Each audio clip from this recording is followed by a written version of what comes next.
Abu Zayed ரலியல்லாஹு அன்ஹு அவர்கள் கூறினார்கள், நாங்கள் நபி ஸல்லல்லாஹு அலைஹி வஸல்லம் அவர்களுடன் ரமலானின் நடு 10 இரவுகளில் இஅ்திகாஃப் இருந்தோம். அவர்கள் 20ஆம் நாள் காலையில் வெளியே வந்து எங்களுக்கு உரை நிகழ்த்தினார்கள். அவ்வுரையில் எனக்கு லைலத்துல் கத்ர் இரவு காட்டப்பட்டது.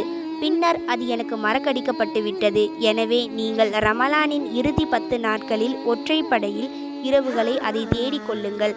நான் லைலத்துல் கத்ர் ஈரமான களிமண்ணில் சஜ்தா செய்வது போன்று நான் கனவு கண்டேன். ஆகவே யார் என்னோடு இஹ்திகாஃப் இருந்தாரோ அவர் திரும்ப வரட்டும் என்று கூறினார்கள். நாங்கள் திரும்ப சென்றோம். வானத்தில் ஒரு மெல்லிய மேக சிதறல் கூட அப்போது நாங்கள் காணவில்லை. திடீரென ஒரு மேகம் தோன்றியது. அதிலிருந்து அதிக மழை பொழிந்தது. அதனால் பள்ளிவாசலின் கூரையில் தண்ணீர் ஒழுகியது. அந்த கூரை பேரீச்ச மட்டையால் அமைந்திருந்தது. தொழுகைக்கு இகாமத் சொல்லப்பட்டது. அல்லாஹ்வின் தூதர் ஸல்லல்லாஹு அலைஹி வஸல்லம் அவர்களை ஈரமான களிமண்ணால் சஜ்தா செய்யும் நிலையில் நான் கண்டேன். அவர்களின் நெற்றியில் களிமண்களின் அடையாளத்தை நான் பார்த்தேன் என்று கூறினார்கள். இன்றைய கேள்வி என்ன அப்படின்னா, யார் நபி ஸல்லல்லாஹு அலைஹி வஸல்லம் அவர்கள் ஈரமான களிமண்ணால் சஜ்தா செய்யும் நிலையில் நான் பார்த்தேன் என்று கூறினார்கள்?